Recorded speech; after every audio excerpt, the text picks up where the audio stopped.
Welcome to CSIS Online. The way we bring you events is changing, but we'll still present live analysis and award-winning digital media from our Dracopolis Ideas Lab. All on your time, live or on demand. This is CSIS Online. Good morning, everyone. Welcome to CSIS. Today's event is on holding malicious cyber actors accountable.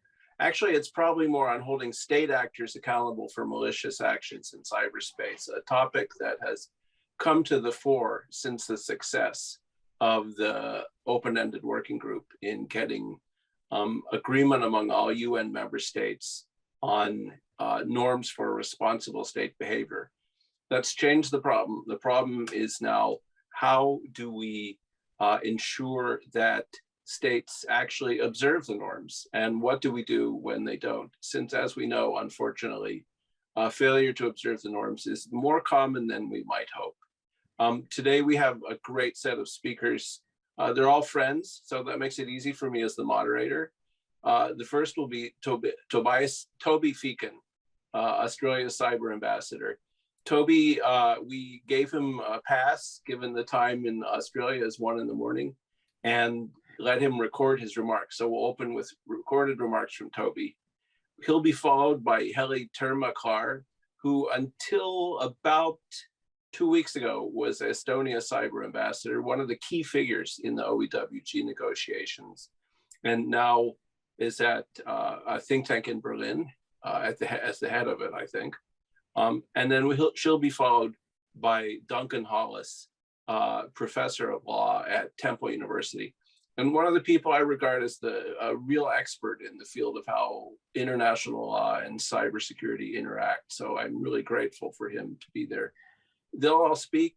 We'll then have a conversation among the three of us, and we'll take it from there. I think with that, let's open with Toby's remarks. Thank you to the Center for Strategic and International Studies for hosting this valuable roundtable series, which explore the important issue of lawful responses to malicious cyber activity. I'm especially grateful to my good friend Jim Lewis, who's Senior Vice President and Director of CSIS's Strategic Technologies Program, whose work over the years on cyber and tech issues have contributed so much to progressing global discourse, and without whom today's event really wouldn't be possible. And it's a pleasure to be making these opening remarks today alongside my esteemed colleague, Helene Tirmarker, former Estonian Ambassador-at-large for cyber diplomacy. I hope my thoughts will help set the scene for the panel discussion and perhaps provoke that discussion between Professor Duncan Hollis and Dr. Camino Kavanagh. Now, I'd like to begin by acknowledging the government of Estonia and the United States of America for jointly funding this important series of events with Australia. The Australian government is genuinely committed to pushing the policy boundaries in cyber and tech, and a key part of that is supporting external thinking and discussions on how governments can do better. Discussions about responses to malicious cyber activity continue to take place in government circles, but governments don't have a monopoly on knowledge. And we recognize a need for more non-governmental voices in the room that help provoke and progress our own thinking on these vital issues. And we're delighted to support the CSIS Roundtable series to expand this discussion further. Australia recognizes the well-established position that existing international law, including the entirety of the UN Charter, is applicable in cyberspace. Recognizing the unique attributes of cyberspace, all states agreed in 2015 to be guided in their use of ICTs by 11 voluntary and non-binding norms of responsible state behavior in cyberspace. These norms complement, but do not replace, states' existing legal obligations. Combined, they establish clear expectations of responsible state behavior. However, we are facing an untenable situation in which some states are not abiding by what they agreed to, and indeed keep pushing the envelope of what they can get away with in the cyber domain. Writing in a recent edition of Foreign Affairs, Joseph Nye notes, and I quote, that Russia had helped craft these norms and later signed off on their publication. That same month, it conducted a cyber attack against Ukraine's power grid and was also ramping up its efforts to interfere in the 2016 US presidential election. In the same issue of Foreign Affairs, Jacqueline Schneider points to, and I quote, the danger that cyber operations pose, how they erode the trust people place in markets, governments, and even national power. She writes about an erosion of trust between countries, both economically and politically, reinforced by COVID-19 and the malicious cyber activity associated with the pandemic. As Jacqueline writes, trust also dictates the stability of the international system. And this is why we're here today, to discuss how to address malicious cyber activity, because when countries do not adhere to norms and international law, it undermines the fundamental trust that binds the fabric of global order. Most countries, if not all represented in the room here today, are well practiced in attributing malicious cyber activity, and some are even utilizing an array of other tools to respond. However, the majority of countries are not yet comfortable joining attributions, let alone utilizing other mechanisms for responding. This means that there is so much work to do in order to widen the pool of those being willing to join attributions and other actions. Public attribution of malicious cyber activities to states is one tool in Australia's toolkit of responses. We have publicly attributed malicious cyber activity on 10 occasions. These include 2 significant attributions made in 2021, the SolarWinds compromise attributed to Russian state actors, and malicious cyber activity targeting Microsoft Exchange attributed to China's Ministry of State Security. Public attribution is an important foundation for building collective responses. Australia and the international community now have well-established processes to consult and to take action, but attribution alone is not a strategy. We suggest that other tools need to be applied to complement the range of responses available to states, including sanctions. And I'm delighted to say that in December 2021, Australia established thematic sanctions regimes, including in relation to significant cyber incidents.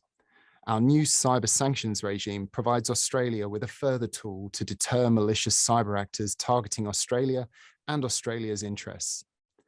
This complements other responses, including public attribution disclosures and responses by our law enforcement and operational agencies when it's in our national interest.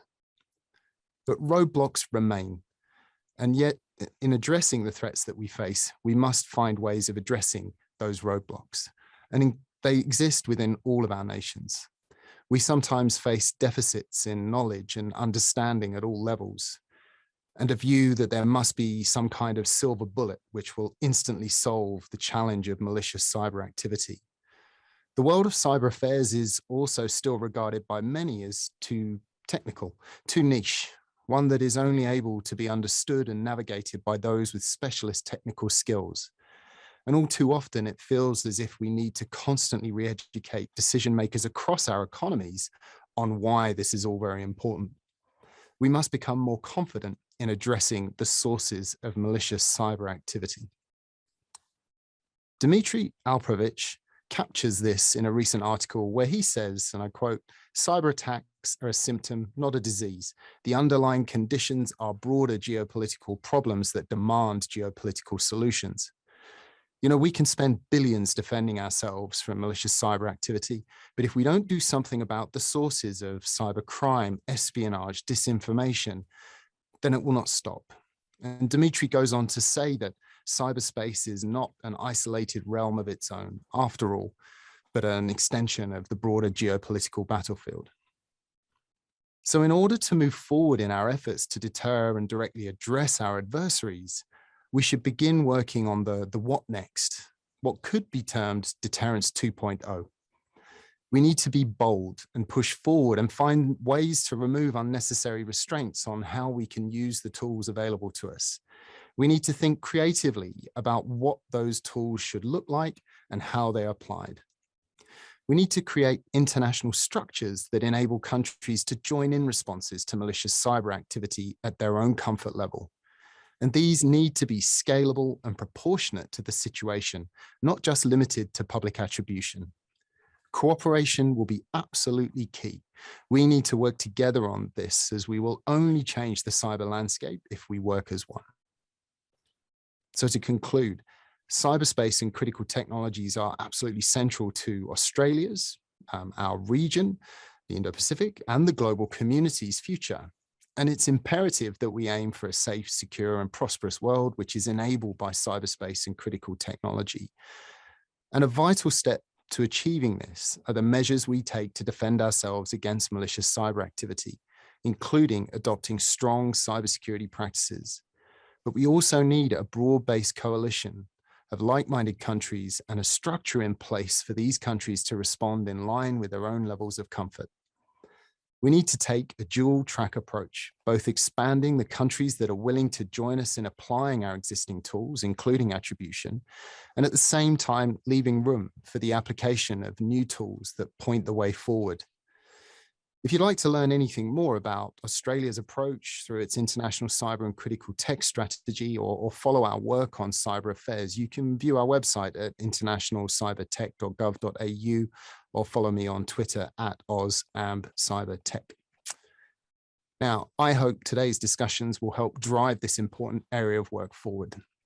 Please, can I implore you, think differently and challenge the conventional, as these types of conversations offer us an opportunity to shift the dial and push our combined boundaries. With that, I'd like to thank you very much and wish you all the best for the discussions to come.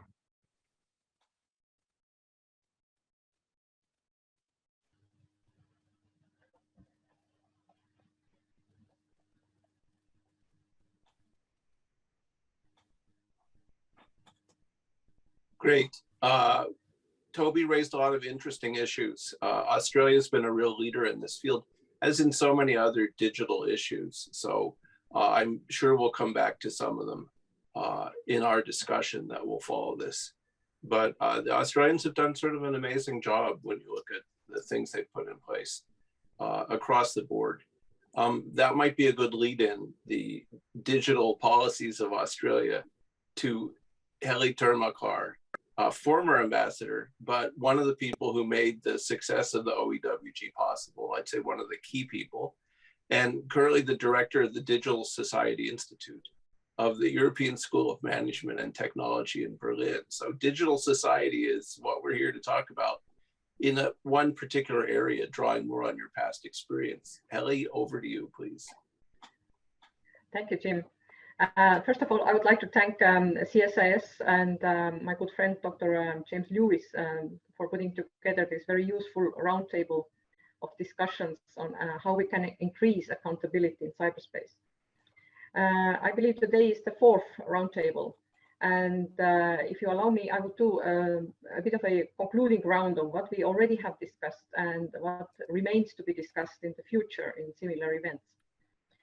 Unfortunately, of course, we are still under the pandemic conditions and we cannot meet in person, which was the intention. I think that we are rounding up this series of events with some in-person meeting in New York in the margins of the open-ended working group or some other United Nations events. So we still have to wait until this can materialize. But nevertheless, we can do our work also virtually since we are now all more versed in using the technology in connecting all these different professional communities in our field. So what we have discussed so far, we have spent a lot of time discussing how we can further socialize the normative framework of state behavior and how we can explain the norms of responsible state behavior, how we can protect the critical infrastructures, how we can explain how the countries can assist each other and other elements in those 11 important norms to a larger group of countries. The work that we have been doing in open-ended working group and GGE during the last few years has been truly groundbreaking.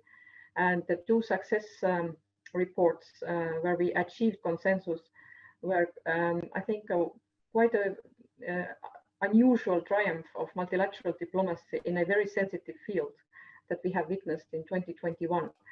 So the GG has come up with a solid report, and the question for all of us now is how we can further explain and implement all these normative elements that we already have in place in those two reports that we had been able to agree in the United Nations. We also discussed during our roundtables that we should promote discussions on how international law applies to state conduct in cyberspace. The state conduct in cyberspace certainly has to follow international law, since the existing international law has all the important elements for guiding countries how to devise different operations and how to refrain from unnecessary use of force in cyberspace. We also have discussed that how we can make response to malicious cyber operations a more mainstream concept. There were several good examples given from the European Union member states, how we were able to forge our collective action in order to respond to malicious cyber operations. How can we apply sanctions? How can we do collective coordinated attributions, and how we can put political pressure on those countries that do not follow the normative elements of state behavior. We also discussed that there is a need to accelerate discussion on attribution and to also showcase successful national attribution frameworks, which could be used as examples for those countries that have not come up with their own national guidelines yet. We also stressed that attribution is always a political decision based on the technical and legal information. During our roundtables, we put a lot of emphasis on how we can further explain our normative elements and key aspects of international law to a larger group of countries. So the middle ground countries are key in a future United Nations discussions. And in order to make our efforts more viable, we also have to put more attention to capacity building and make sure that all these relevant requirements are there in a larger group of countries in order to attribute, in order to understand the risk that the cyber operations and malicious cyber activities will bring. Certainly, we have put a lot of emphasis on the role of the private sector, academia, and the larger multi-stakeholder community in these discussions. So we have to make sure that the multi-stakeholder community is also brought along.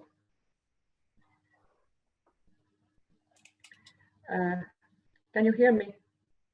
Yes. Yes, sorry.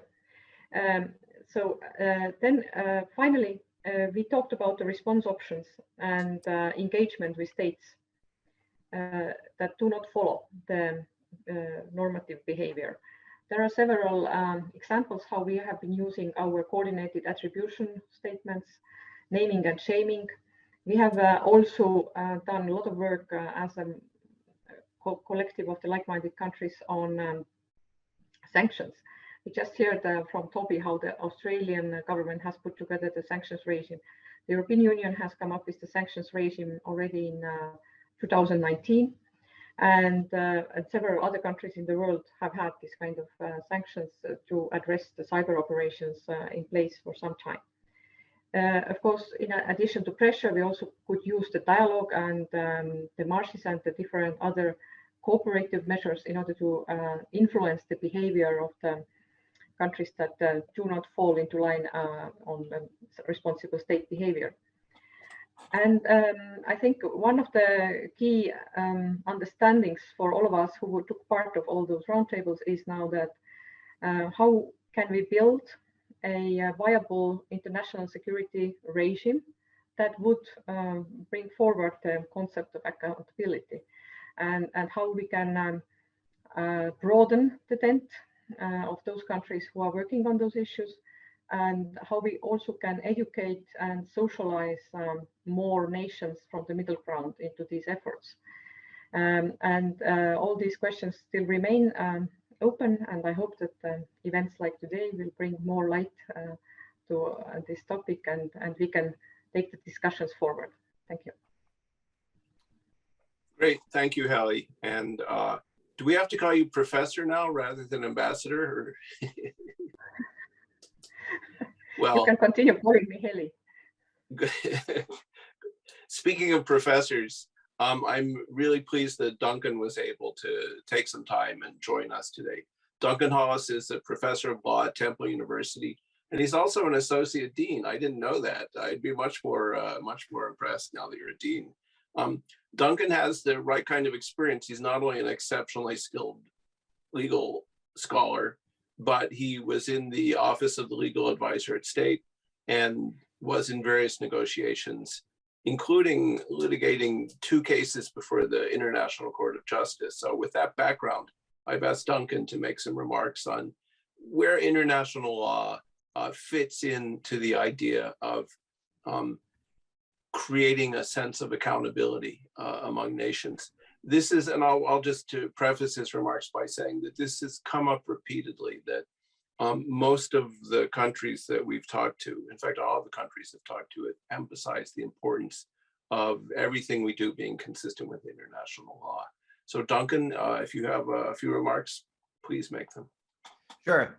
Thanks, Jim, and thanks CSIS for hosting. Jim, you'll be disappointed to know that my days as associate dean are over. We just I need to update my my bios as you have them. But I want to also thank Ambassador Toby Feakin and Helene Tirmarker for those interventions.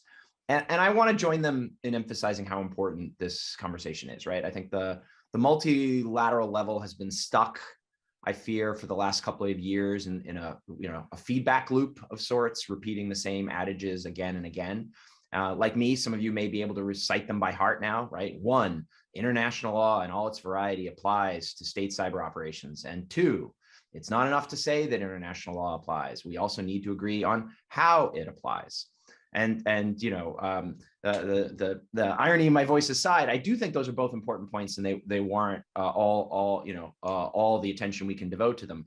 But I fear they miss kind of the most important question, right? Which is, even if we figure out how international law applies, we still need to ask how well it does so, right? So simply put, the real question we should be asking is whether international law is effective, whether it can help regulate state behavior in cyberspace, right?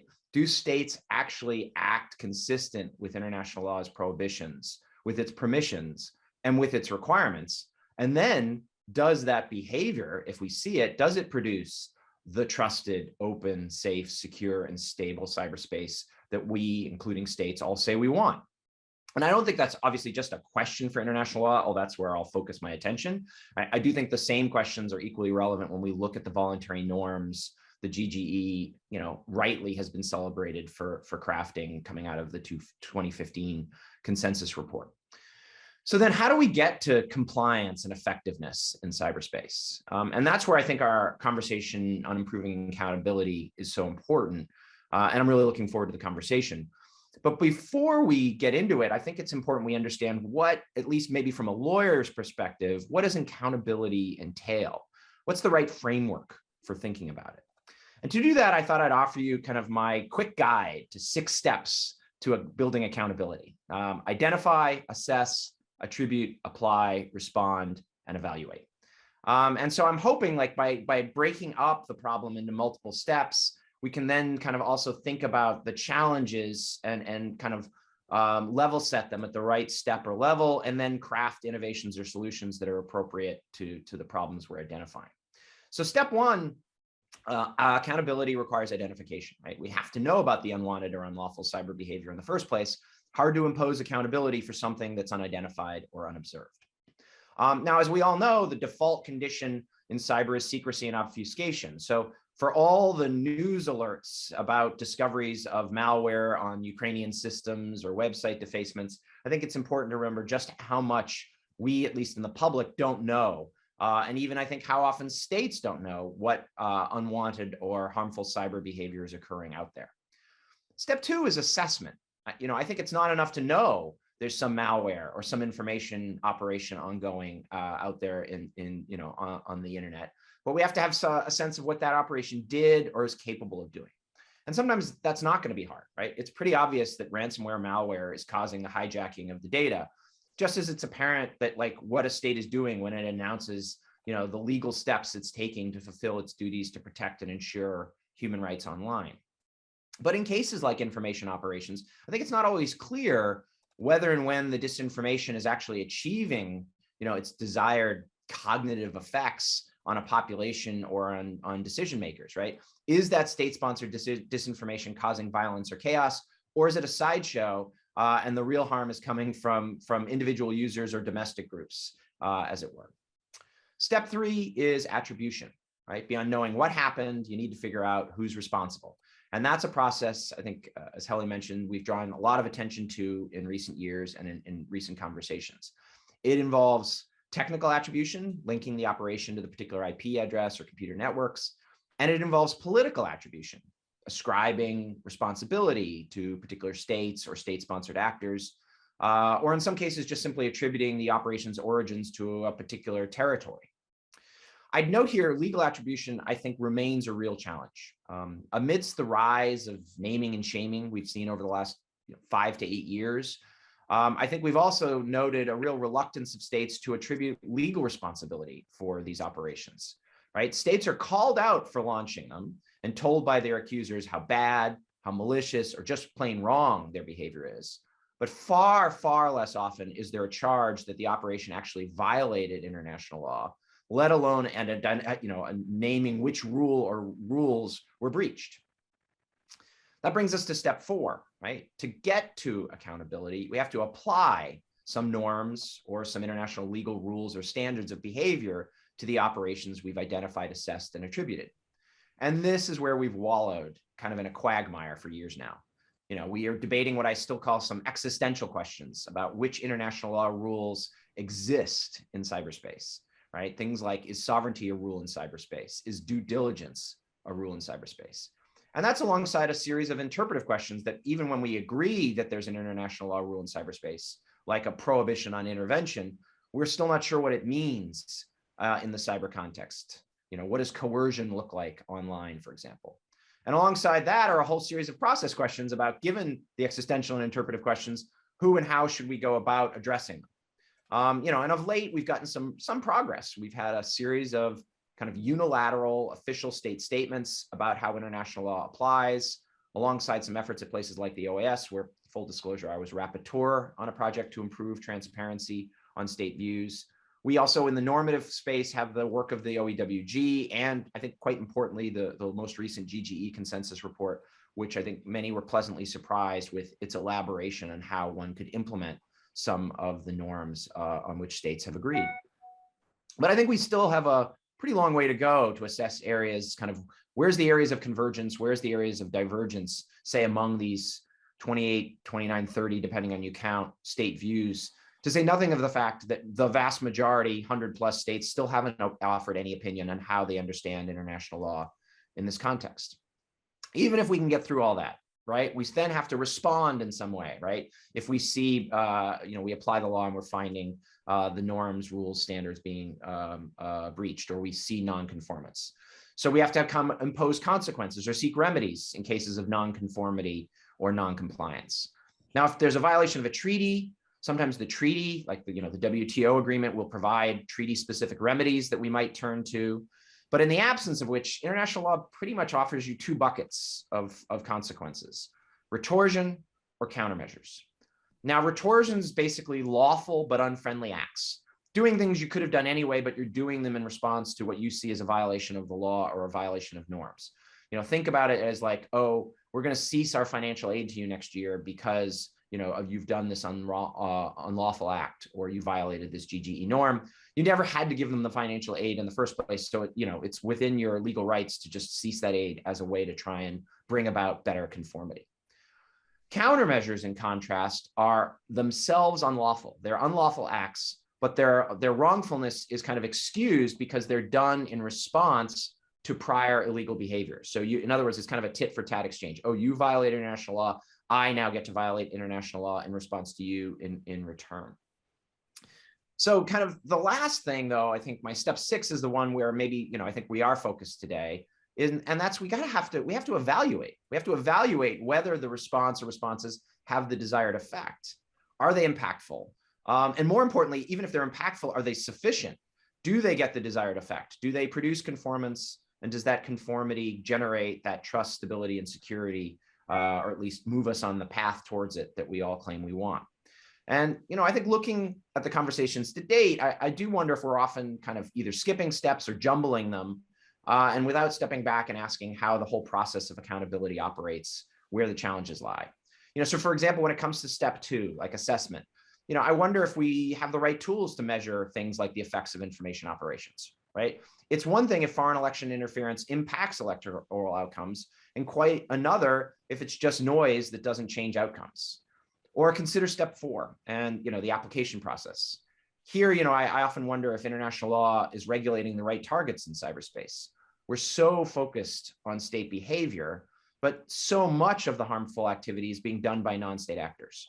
And I think we should ask, should the law be shifting, its focus to regulate those non-state actors more directly, or perhaps revisit the lines of state control that are required to say that a state is responsible for non-state actor behavior.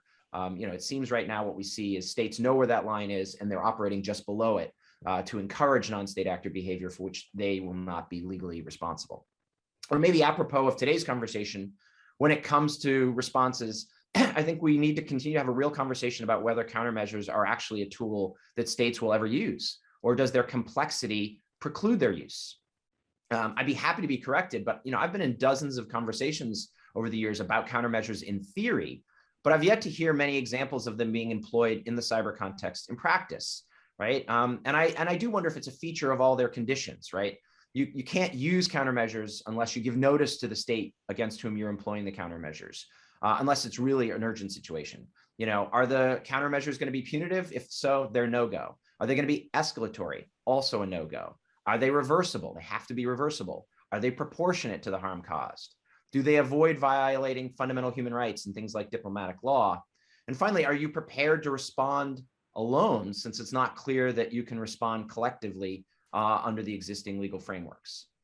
And I think finally, all those questions, and we have to ask about the tools we are using in that final step 6 evaluation. So while I certainly welcome Australia's move to thematic sanctions and the sanctions regimes we're seeing built up elsewhere, but let's not lose sight of the fact we have to evaluate them. We have to ask, is it enough to have sanctions, or do the sanctions, when they're applied, actually change state behavior? And again, I'm not thinking there's a silver bullet solution out there. Quite the contrary. I think what we need to do is be a little bit more precise about where the challenges and the difficulties lie. At what level of these, steps to building accountability are we encountering issues?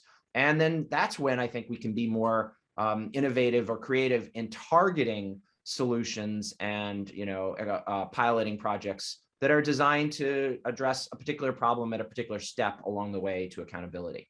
And I hope that at least gives people a framework for thinking about it. Obviously, it's not the only framework, but I thought it might lend itself to the conversation we're about to have. So I'll stop there. But thanks again to CSIS and to you, Jim, for hosting. Great. Thank you, Duncan. That was tremendous. I want to, before we turn to some remarks from the audience, and the first on the queue is Michelle Markov. I wanted to pick up on one thing you said that I thought was really interesting, and that is, will people ever use countermeasures? I had always ascribed that to both a lack of awareness, a lack of strategy, and to a degree of timidity among the Western democracies. There's a sense, I was just talking with someone in the US government yesterday, people don't have a sense that we're in a conflict yet. Maybe that's changing with Ukraine and Taiwan. But how much of the obstacles to countermeasures do you think are political, and how much are the sort of questions that you raised? And Heli, if you want to chime in on that when Duncan is over, that would be great. And then we'll go to Michelle. Yeah, I think the answer is probably, and obviously Michelle can correct me here when it comes to the US, I think it's probably both.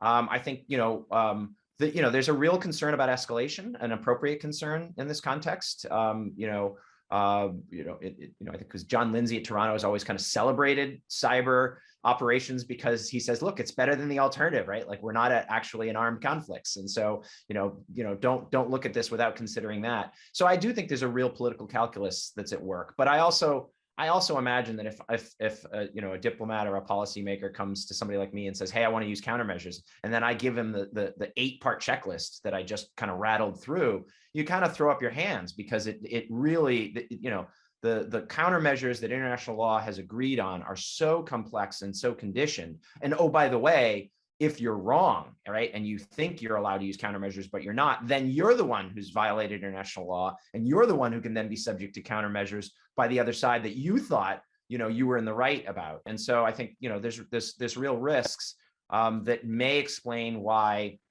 at a minimum, we're not seeing states publicly proclaim that they're using countermeasures. You know, I stand to be corrected to find out that they're happening outside the public sphere, which I suppose is possible. But again, it's kind of like the whole naming and shaming. I think we lose something by not bringing the law into the conversation, because I think it suggests that the law is weak or irrelevant in this space, and that may encourage other actors to continue their kind of malicious behavior, when I think the whole point is we want a cyberspace where the rule of law is front and center. Thank you. I'll note, just, and we don't have to discuss it now, that I'm very skeptical about the fears of escalation, noting that after more than 25 years of cyber actions, there have been no incidents. And we can talk about that separately, but let's see. Heli, did you want to add anything to the discussion? I think in a way we are now at the juncture where we have to also maybe take forward our own thinking, how we are seeing the cyber conflict. We are usually applying the cyber to conventional terms, which is possibly an issue. And possibly we have to, I shouldn't say that we have to work on new terminology on cyber, but for instance, we already have started with some official papers noting that this constant low-level conflict or constant medium-level conflict in cyberspace can amount to much more serious effects than just peacetime cyber operations. Well, one of the major conclusions from the recent NATO cyber defense policy is that if the NATO allies have decided that if they will be attacked with a certain amount of cyber operations at the same time that have impact which is equalized with a serious use of force, so that they can actually take steps of collective action. So I think this is a good example how the shift in deterrence and response can occur in countries' policies, so that we are not always talking about the need to respond in our deterrence measures, but we also have a very clear declaratory policy that enough is enough, and a certain amount of badness will actually create something more. And this something more, how we respond, can be also a different response, not just the cyber response. So we are still kind of stuck in this, like, cyber operations need cyber response, not necessarily. So we can do all other types of responses to very bad cyber operations. I don't want to elaborate more because it's yeah, no, I think that's a great point. When we talk about the range of responses, it's not cyber versus cyber, and that sometimes gets lost in the discussion. Let me say two things. First, Duncan, we got what I hope is an easy question. Someone asked if you could repeat step 5 in your list of step things. 6 things. Just what is step 5? You're muted. I'm not muted. I am muted. It's okay. It's response. So in between applying and evaluating, you want to have, you know, those responses, those consequences, you know, which I know, I'll segue into Michelle, since I know she spent years thinking about, and she and I have had conversations over the years about thinking about how do you develop a menu of consequences, which I think she may have much moved further along than I have. Well, I should hope so. Michelle, over to you. Well, nothing like being asked to pinch hit at the last moment. Thank you. Yeah. Well, and I don't know whether that's, you know, that's a compliment or, you know, I'm the last person on the bench. But obviously this is a fascinating conversation, and I live and breathe all of these issues on a daily basis. The question is where to start, because so many good points were made that I would simply want to underscore. My main point these days is, when we're talking about responses or retortion or countermeasures, or what do we do about this, cyber versus cyber? My statement these days is we can't fight our way out of this. Okay, nothing, this whole environment of constant low level, below the threshold of the use of force activities cannot be combated through whack-a-mole. For me, diplomacy must be the default, and it must be what I'm calling again, reverting to kind of Cold War concepts, is muscular diplomacy. That all of what we are doing in cyberspace is a condition, as was said earlier, of the larger international environment. And, if in terms of state adversaries, those that we are worried about are not simply enjoining us in cyberspace, they are enjoining us everywhere. And there needs to be an entire strategic view, whether it's countering in the Arctic, the North Atlantic, the Med, the Black Sea, and in cyberspace.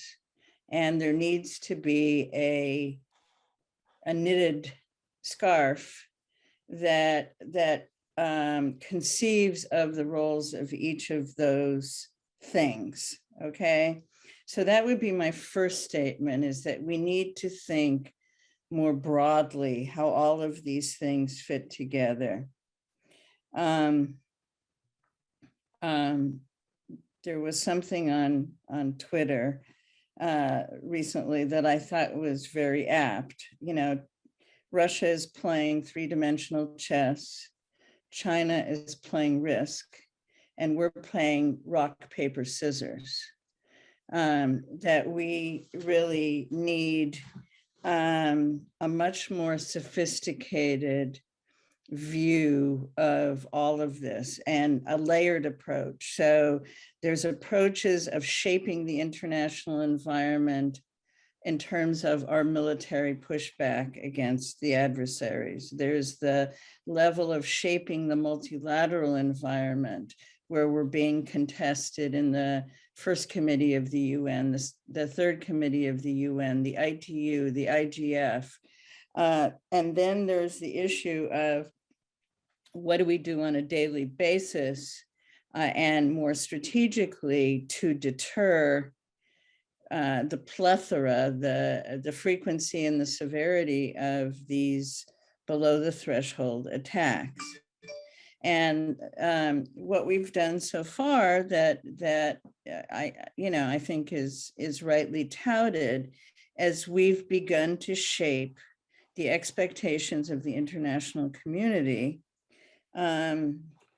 regarding what is the standard of conduct that states should, in spirit, not as precisely as Duncan would like, not yet anyway, but as a policy matter, what the expectations should be of state behavior in order to maintain a usable cyberspace. And that's where certainly all of us are residing now. And I think that what we've begun to do, and people have been upset that this is a process that takes a long time.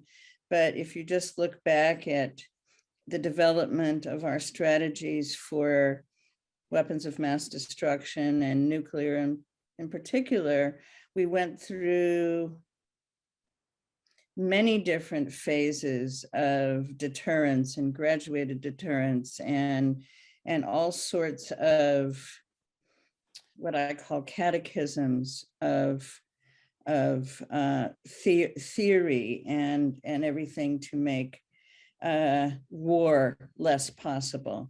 And that's the other point. That's what we're about here. We want to make open conflict less possible through these means. So the standard of conduct we did, which was talked about as the result of the GGE reports and and affirmed in the OEWG report in 21, really basically allows any state to put a thumb up and say, you know, what you're doing is not consistent, certainly with the spirit of the framework of responsible state behavior. These are policy matters. Over time, and Duncan can probably opine on this more than I, you know, customary practice becomes more precise law. But what we realized early on, and what we've been talking about here, this notion of consequences, came out of the fact that, you know, any law is bound to be broken, whether it's a traffic law or anything else. And the question is, as I think Duncan put it well, is what do you do about it? And what we decided to do about it, the US, and now in concert with all of our large tent of partners and allies, is to build a coalition of those who would adhere to this standard of conduct of responsible state behavior, and maybe an act in attribution like the Greek Furies, who stand as a chorus in the back and say that, you know, this is immoral, unethical, and destabilizing behavior. And we will stand together against such behavior. I think that's very important. I mean, aside from the fact that we have a now collective muscle memory and consciousness for exercising attribution and calling out bad behavior, it also provides a shield. Most recently on Microsoft 360 or at Hafnium, 38 states plus NATO, EU stood together. Who are adversaries going to retaliate against? That's a very powerful shield to put up to say that we stand together. That's an important point. And then secondly, the Achilles heel of this whole process is, what do we apply as consequences? And I think that Duncan put his finger on the problem. Sanctions are not enough. All of our, you know, we as allies and partners all sat down in our own legal scope and looked at, you know, what are the consequences we've ever been able to oppose, non-forcible consequences, below the threshold of the use of force. And we came up with them. Are they enough? No. They need to be a fine point, being painful enough without being escalatory, being painful enough to change the risk-reward calculus of our adversaries. Ironically, this notion that you were talking about of cyber versus cyber is a recent thing. If you all remember, our declaratory policy for years was one that we would use any instrument that the president had as an instrument of national power. The problem is what we learned in 2014, 2015, and 2016 was that the regular instruments of national power, by and large kinetic, are simply not proportional, appropriate, or usable here. And so we had to come up with these below the threshold types of things. Anyway, we can't fight our way out of this. We need to think about muscular diplomacy, and I will stop now. And I'm sorry I went on so long, but. No, thank you, Michelle. That was a number of important points. We're running a bit short on time. So one thing Duncan said that among many that I thought was interesting was how international law might need to evolve. And we sometimes forget that it's a living entity in your comments about how state practice becomes. If we have time, we'll come back to that. But there was one question from the audience that I thought might be interesting to get the views of all three of you on. And someone asked, the recent hack of the ICRC, which they called appalling, I think most of us would agree. What would be the right response? What should we do back? Should we be able to attribute the source of the ICRC attack? Heli, if you want, why don't I open with you? So you've had this is a practical example of all the things we've been talking about. Here's an action, what should we do? Well, we should certainly first start with very clear understanding who is behind. And if we trace that the nation state is somehow involved, of course, it is very, very serious issue then. And we also might then see some attribution to a criminal group. And then we are interestingly always in this difficult situation that some of the large criminal syndicates are very powerful and also have links with the national governments. So, and then as we remember from the US pipeline hack or the ransomware attack, President Biden was calling this a national security issue. I think this is a right step to call some very serious hacks and attacks with the right names, and I hope that ICRC event with after we know who was behind it contributes to broader international also not just understanding but the feeling of necessity to come up with more muscular diplomacy, as Michelle said, or more muscular international action towards all different malicious actors, both state and non-state. Great, thank you, Heli. Duncan, this is something that you might have some views on, this hack of the ICRC. What would you do back? I mean, where would you go build on what Heli has said? So I think attribution, as I suggested, is part of my 6 steps. But like, I think we don't have to wait, right? You can just like, an arson happens. We don't wait to find out who the arsonist was to condemn it, right? Like states can condemn and can also hypothesize if it turns out a state was responsible for this. It raises serious international legal issues, particularly, to the extent that some of the data that was compromised may relate to ongoing armed conflicts and therefore trigger states' obligations to respect the inviolability, of the ICRC and the like that they have assumed under, fundamental rules of international humanitarian law. Interesting question in peacetime and the like. I'd have to study a little bit more what the law violations were. But I think, for starters, this is an opportunity for states to as kind of Michelle said, not wait and kind of collectively try and make clear that there's certain things that are off limits. I'd note, for example, that the one example where we had naming and shaming and some indictments that did invoke international law was the attempted hack of the OPCW, the Organization for the Prohibition of Chemical Weapons. Again, I think there, because it was so obvious that like states had agreed to certain immunities for that organization, and so to hack it was the violation.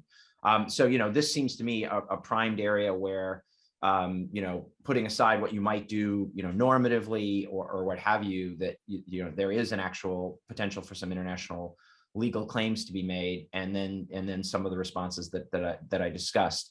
Just while I have the floor, two quick thoughts. I really do think Michelle's point about the whack-a-mole game is well worthwhile. So if you're fleshing out your accountability steps under response, I think it's important to recognize that the responses don't have to always be you don't have to give all the responses. You never should give all the responses to your lawyers to devise, and that diplomacy and negotiation are alternatives. And we see that, even what we call sometimes managerial diplomacy, sometimes it's also about, sometimes violations are truly malicious, as say this ICRC hack appears to be. And sometimes, states fall short because they've not taken basic defense measures and the like. And there it can be like, we noticed you didn't seem to meet your due diligence duty, or you didn't meet your duty. How can we help? Right? Like or it sure seems like a lot of ransomware is coming from your territory. How can we help?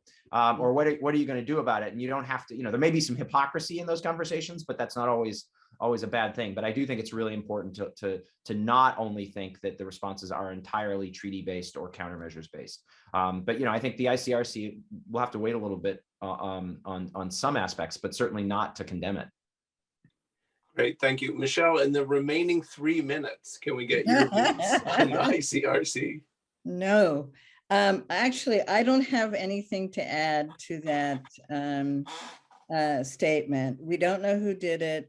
There will need to be, as there are a lot of these days, huge discussions, like-minded discussions in our case, and I suspect UN discussions. There are, as I said, diplomatic tools here. Things like this can be brought to the Security Council. The question is, who does it? This entity is situated in Switzerland. Frankly, I'm waiting to hear what the Swiss characterization and response will be about this, and have not. So I hesitate to say anything about it now. And I'm sure Duncan knows more than I about what a normal process is. For OPCW, I believe, it was a general issue, but obviously Austria was heavily involved. Great, thank you. So I didn't get to any of my questions, which just shows the richness of the remarks we got from our speakers. And some of the questions from the audience were just too good to resist. So perhaps we'll do this again and I can get my list of questions out. The event will be available online if you miss something or if you want to go back and refresh something. Duncan, thank you for taking the time. Remarkable insights. Michelle, thank you for pitch hitting. You were at the top of the list of pitch hitters, so I appreciate your taking this on. And Heli, congratulations on the new job. Tremendous work as a diplomat. We look forward to your work in Berlin. With that, let me thank everyone for attending, and we'll talk to you later. Good day.